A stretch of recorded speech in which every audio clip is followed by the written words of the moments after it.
Hello, everyone. Fear is one of the most prevalent emotions in our culture today. Have you noticed it? You can see it everywhere. You certainly see it on the news. And while today's program is not intended to be a discussion of all the manifold types of fears there are out there, I do want to talk about one particular fear which is not unknown to many people, and that is the fear of death.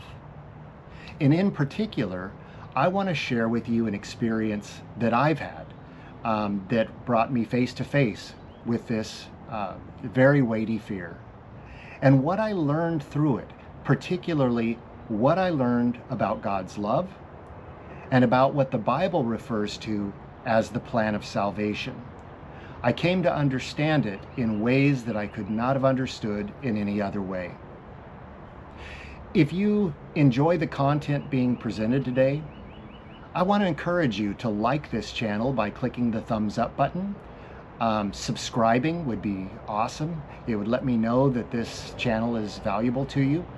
And if there's anyone that can benefit from hearing this particular talk today, I'd appreciate it if you'd share it with them.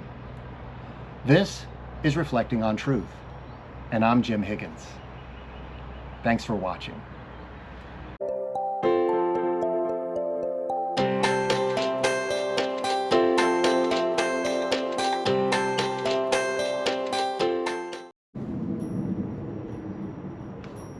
I can remember the day like it was yesterday.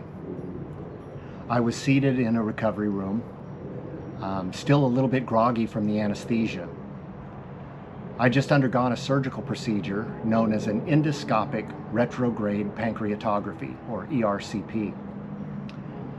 I thought it was fairly routine, taking a look at my gallbladder. And I can see as I'm sitting there, as I recall it in my mind, my wife is sitting next to me on my right, and my doctor is kneeling in front of me. And my doctor, I'll call him Dr. Gerardo. Dr. Gerardo, he looked at me in the eye as his eyes were at the same level as my own, and he said to me, "I'm sorry, Mr. Higgins."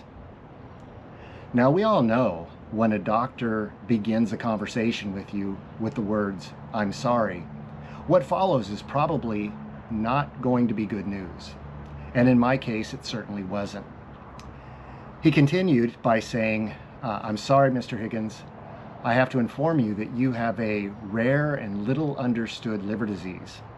It's called primary sclerosing cholangitis." Now, that's a mouthful, and I had no idea what that meant, but I soon came to understand a lot more about it.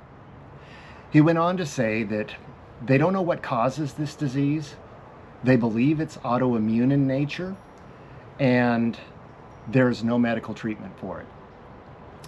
It's slow and progressive. No medication has been shown to slow the progression of the illness, and it's always fatal. And he said to me, these things are hard to estimate, but if I had to guess, I would say you have about a year until death or transplant. I was 38 years old. A week before, I thought I was near the top of my career. Everything was going great for me. And suddenly I'm confronted with something that I had feared for a long, long time. And that's the fear of death. And so as I proceeded through the next several days and weeks, maybe a month, you can be certain I had a lot of thinking to do. And so what I learned from my doctor is that this illness, it often starts in early adulthood. And it's so slow and so subtle that it's not typically picked up until much later in life, when either somebody gets a blood test for life insurance, where they happen to run the specific liver panel that's necessary to detect the signs of it, or else some other reason, like in my case, a procedure picked it up. And it's interesting to me that as I thought about this illness, and what sounded to me like a pretty soon and certain death, I realized that there is a very close analogy between an illness like this and what the Bible calls the condition of sin. You see, according to the Bible, while humans were initially made perfect and were intended to live forever, because they separated themselves from God and they demonstrated their willingness to separate from him by disobeying him, that as they broke that relationship, the Bible tells us that humanity, because of their separation from God, became subject to what's called sin. There's a lot of theology that goes into describing what sin is, but I'm just going to say, let's just say sin is separation from God. And that separation from God leads to inevitable results. And those results don't often necessarily come instantaneously. And so as I thought of my life, and I thought, I have been told that I have an illness, and that this illness is slow, it's progressive, and there's no treatment for it, and that it always is fatal. I realized that it's a good analogy for the condition of sin, and it's a hopeless condition. It's interesting to me how many people suggested to me things that I should do that would help me overcome this illness that I have. They told me things I should eat, and vitamins I should take, and other kind of supplements I should do, and treatments I should undergo. But the reality is that all of medical science has not found anything that has any impact on this illness. The end is sure. It may be slower or it may take longer, but ultimately it's always fatal. And so it is with sin. Sin is the kind of condition that we cannot save ourselves from. Even if we manage to try and be moral on the outside, we can't change our hearts. I've often noticed in my own life, in my walk with God, I remember thinking in my mind how even when I try to do something good, there's usually some element of selfishness that is inside of that. There's something where I'm looking at myself, I'm wondering what people are thinking of me, what I can get out of it. And I mean, it's such a significant truth that in normal human circumstances, that selfishness is the driving force behind so much of what we do, that there are psychologists who claim that there's no such thing as altruism. Or there are also sociobiologists who apply Darwinian evolution to psychology. And basically their premise is nobody does anything out of the goodness of their heart, but everything they do ultimately is seeking to advance their genes, right? That's a selfish gene. And so it is with the condition of sin. It truly is selfish. So if I had an illness for which there was no cure, physically in the healthcare setting, so was it also true that I had an illness that there's no cure for.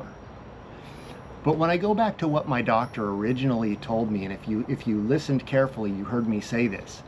He said, these things are difficult to estimate, but if I had to guess, I would say you have about a year until death or transplant.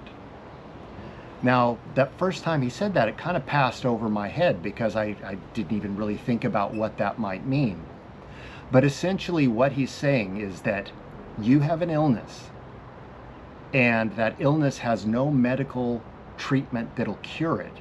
And the only way that you're going to survive this thing is if somebody else were to die and give you the gift of life. Now that also really resonated with me as a Christian, because I saw in that a perfect analogy to what the Bible says Jesus offered us.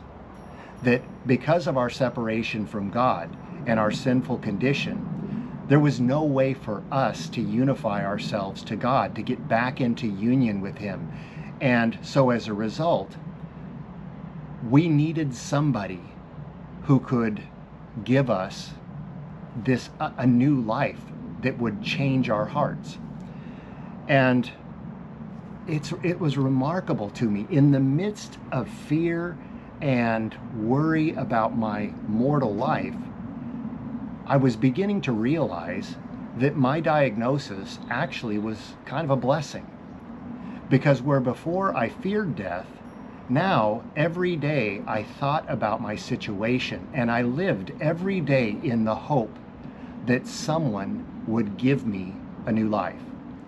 Now, I'm happy to say that I made it longer than a year. Amazingly, I made it 13 years. And during that time, my health kept deteriorating, and I got weaker and weaker. I kept working as much as I possibly could, and I tried to keep on with my life. But one of the side effects of a liver disease is you get what's called muscle wasting. And so with muscle wasting, you basically get weaker and weaker. And I think about the ways that I adapted to that. You know, it's remarkable how when you get in the shower, if you happen to drop the soap, you just bend down and pick it up. But for me, if I drop the soap, I look down and I'm like, man, that's a long way down there. And you just really have to think about what you're doing, because it's so hard to go down and pick up the soap. Or getting out of bed. You know, normally a person, they throw back the covers, throw your legs off your bed and sit up. For me, I got to the point where I had to roll over on my side, kick my legs off, use both arms to push myself up, and just had to keep dragging myself along. And you know, I thought about that, how that is so much like, again, the condition of sin. Initially, when people are living their life, especially when they're young, they may kind of take it all lightly. You know, they do things which they really don't even put any thought into. And initially those things may seem inconsequential. But over time, as the condition of sin grows in a person's life, they have a way of building up. And as you get older, they become a weight. And pretty soon it's a weight that is hard to carry with you. And when you look around at people, especially people in middle age or later age, many of them, you can see that they're carrying that burden. They're living with the consequences of all the things that they've done, and those things haven't actually resulted in the good that they thought they would. So for me, as I went through those 13 years, as life got harder and harder, I began to sort of despair, to think that I'm going to die here unless someone gives me a life. Now, I still remember this night as well. It was August 11th, 2012. I was trying to sleep because I needed to get up the next morning to fly down to LA from Northern California to give some training to a company. There were people flying from all over the country to come down there to meet with me for training. And I got this call in the middle of the night. I literally got the midnight call, which to me, as someone who is a lover of the Bible, I think about how in the Bible you hear with the parable of the 10 young ladies, the midnight call, that the bridegroom comes. So I literally got a midnight call, and I picked up the phone, and I'm kind of groggy, and I'm like, hello? And I hear this voice on the other end of the line. And the voice says, may I speak with Mr. Jim Higgins? And I said, this is me. And the voice said, this is UC San Francisco. And that woke me up. And he said, we have a gift we'd like to offer you if you're willing to accept it. Now, I think about this.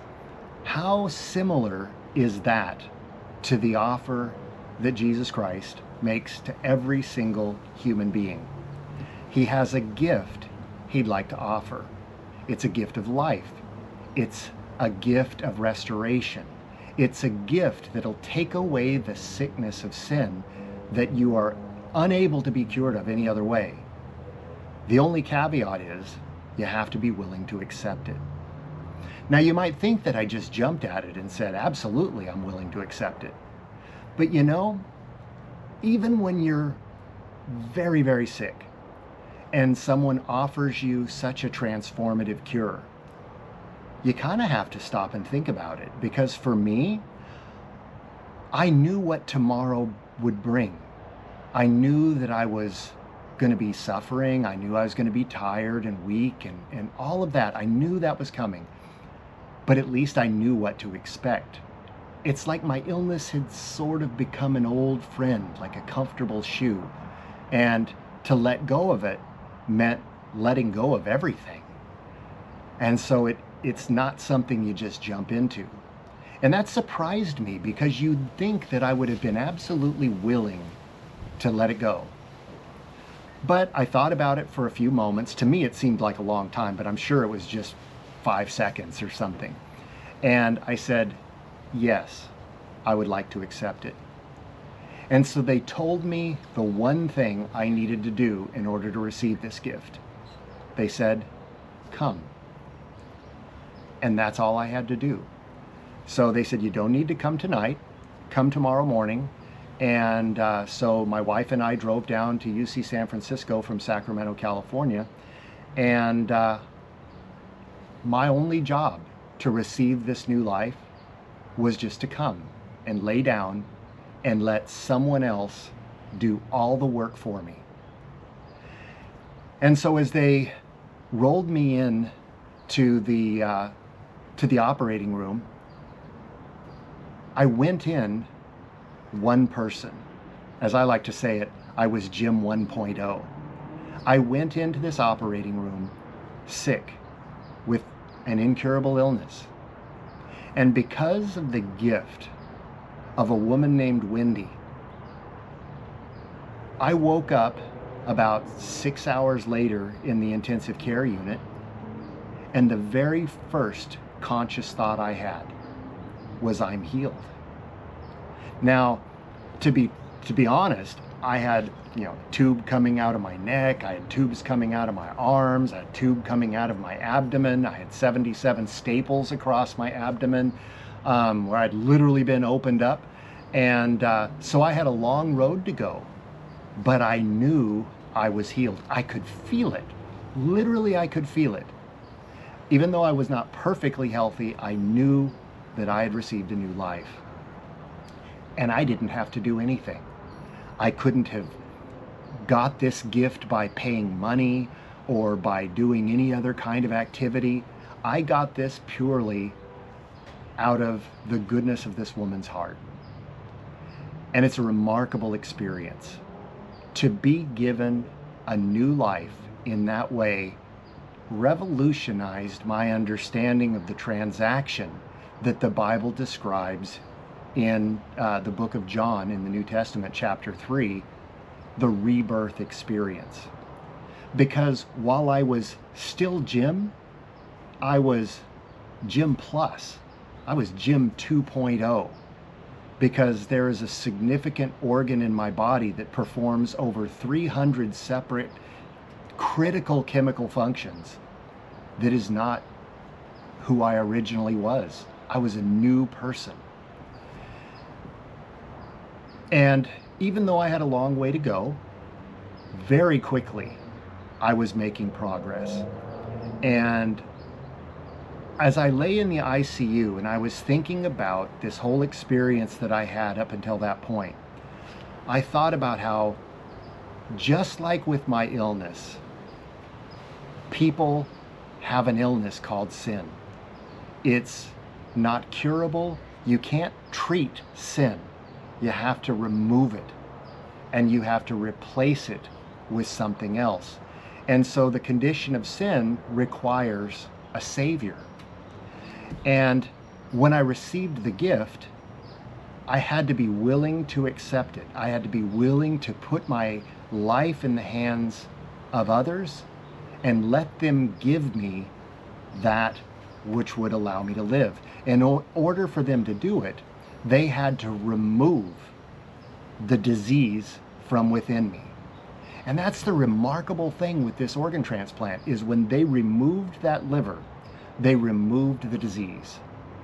And when they put that healthy liver in and they attached it and they released the clamps and the blood flows through it, at that moment, I was cured. And so it is with the gift of salvation. Now in the Bible, we refer to that as justification. We are justified by grace through faith, as the Bible tells us in Ephesians chapter 2, verse 7 and 8. And so we're given this gift that's not of ourselves. We didn't work for it. It's a free gift because of God's grace. And it's given to us because Jesus died the death we deserved, that we might receive the life that he deserved. But it doesn't stop there. The Bible also talks about something called sanctification. Sanctification is what you might think of as growing up into Christ. And here's where some people get hung up. Because many people, when they think of sanctification, they think that, okay, God saved me by grace, and now it's my responsibility to like pick up the pieces and get on with life and be obedient to God, because I need to live a life worthy of this gift that I've received. And what they end up doing is they slip into something called legalism, where they think that their own efforts contribute in some way to this new life that they're living. Well, there's another way to think about it. In the book of Jeremiah, we hear about something called the New Covenant. And the New Covenant explains kind of a shift in how people approach obedience to God. See, in the Old Testament, when God wrote his law of the Ten Commandments, he wrote it on tables of stone. And notice the symbolism of the law written on stone. Stone is inflexible. Stone is not living. Stone is external to us and requires us to follow a code of ethics. Now, in the book of Jeremiah, when he talks about the new covenant that God will make with the house of Israel, meaning all of those who decide to be part of God's family, God says, I'll take out your heart of stone, I'll put in a heart of flesh. And he says, I will write my laws on their hearts and in their minds. And so there are those people today who make an opposite mistake from legalism, and they say, we're no longer under the law, but under grace. And what they mean by that is the law was done away with. The law was set aside. Now, from a biblical perspective, that's not true. The law is not set aside. It's written in your heart, and it's written in your mind. And what does that mean?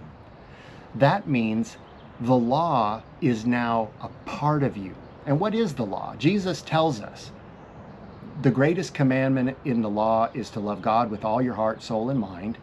The second is like unto it, to love your neighbor as yourself. And he says, on these two commandments hang all the law and the prophets. In other words, the 10 commandments, any law there could be, the foundation of them is love, not fear. Not fear of retribution or fear of hell or fear of judgment. The law is primarily about love. And when God writes his law in our hearts, what happens is we begin bearing fruit. Jesus uses this great example where he says, I am the vine, you are the branches. And if you abide, if a branch separates itself from the vine, what does it do? It dies. But if the vine is attached, if the branch is separated from the vine, it dies. If the branch is attached to the vine, it receives all of its life-giving force from the vine, and as a result, it will bear fruit. And the same thing is true with us. When it comes to sanctification, the key point is to abide in the vine, to rejoice over the gift and to dwell in the gift, right? And if you abide in the vine, if you dwell in the gift and honor it and appreciate it, what you will find is that your life will naturally change. And the things that you want to do, that your desires, your hopes, your dreams, all of that begins to be fed from this change of perspective because the law is written in your heart. And when it came to my illness, I noticed that exact thing. So although I had received this gift of life, it's not that I didn't have anything left to do. I couldn't just say, well, I've got this gift of life, end of story, let's move on, go have some fun. But rather, I have responsibilities to cherish the life that I've been given. I take medications a couple of times a day, not many, but some medications that help my body adapt to the gift. I eat right, I exercise, I sleep, I do not drink alcohol, do not take drugs, do not smoke. All of these things that I avoid are not things that I want to do. I want to take care of the gift. And as we walk with God, that should be our primary motivation. Not trying to earn anything, but to cherish the gift we've been given. And so you have the condition of sin, the offer of a new life that cures you, that gives you a completely different reference point. And then you have sanctification, which is the moving on from there and the growing up into Christ. And that's a joyful experience because your privilege is to know the one who saved you. Now, in my particular instance, I didn't have that good fortune.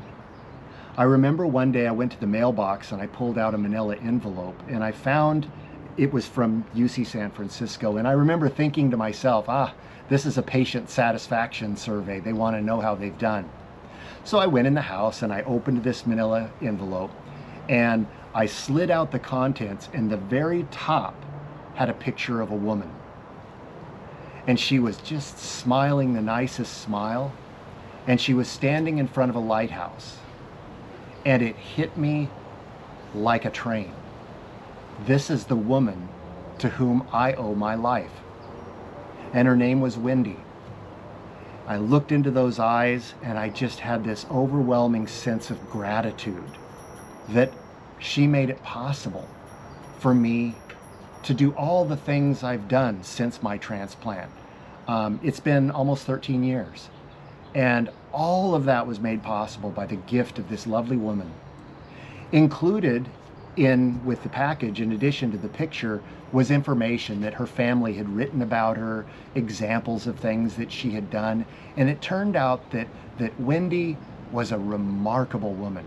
She was a Christian woman. She had spent her professional career devoted to helping underprivileged children and disabled children. She was known across the country and loved for all the work that she did to improve the lives of others.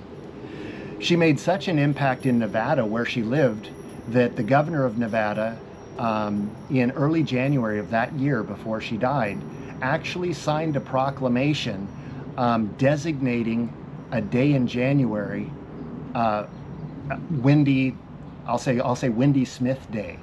And there was a copy of the proclamation signed by the governor in that packet. I have her picture framed on my wall along with that proclamation talking about all the good that she did. And on top of that good, she actually saved the lives of like 12 people because she had been an organ donor. And so I never got a chance to know her, but you can be absolutely certain that I would do nothing to jeopardize the gift that she gave me, because it came at a high price, and I would have been dead otherwise. And that should be our response to the gift that Jesus gives us in our new life with him. We shouldn't see obedience as an obligation. We shouldn't see the life of Christ as self-denial. We should see it as a joyful life of gratitude for the gift that we've been given. And it's a far greater gift than I've received in a mortal life of who knows how many more years. Jesus offers us eternal life, life unending, where the Bible tells us all tears will be wiped from their eyes. There'll be no sad goodbyes, no death, no sickness. And as the book of Revelation tells us, the last enemy to be destroyed is death. Man, praise God that He has given us these amazing gifts.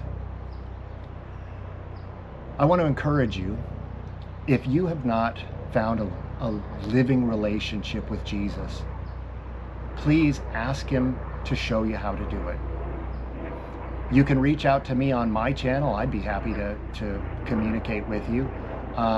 This channel is dedicated to reflecting on truth.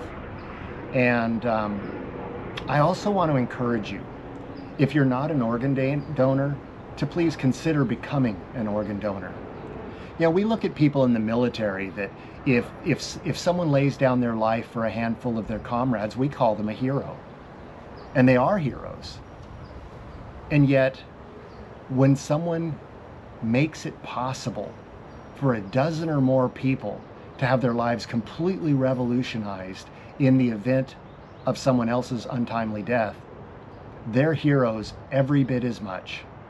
Wendy is my hero, and I just appreciate her so much. I met her family. I actually had the opportunity to go to Nevada and meet with her mom and her brother and sisters and some of their relatives, and it was just such a glorious experience. So thank you for watching today. I hope that you found this message a blessing. I enjoy sharing it. I'm not using notes, and so if I stumble around on my words a little bit, just know I'm just speaking from my heart. If you enjoy this channel, I encourage you again to subscribe, to click the like button, and maybe make a comment. Tell me, have you received an organ? Have you been diagnosed with an illness that you're struggling with? I know that many people who are diagnosed with terminal illnesses, they don't have the happy outcome that I had, and my heart reaches out for them. I have friends like that. But we can be certain this life is not all there is. One of the great gifts that came from this whole experience to me was that while I was afraid of death for much of my life before my transplant, I don't fear it anymore, because I've seen the truth of what God has offered us. I've experienced what it means to receive a new life, both literally and in my walk with Christ. So thank you for joining me. This is Reflecting on Truth. I'm Jim Higgins. Have a great day.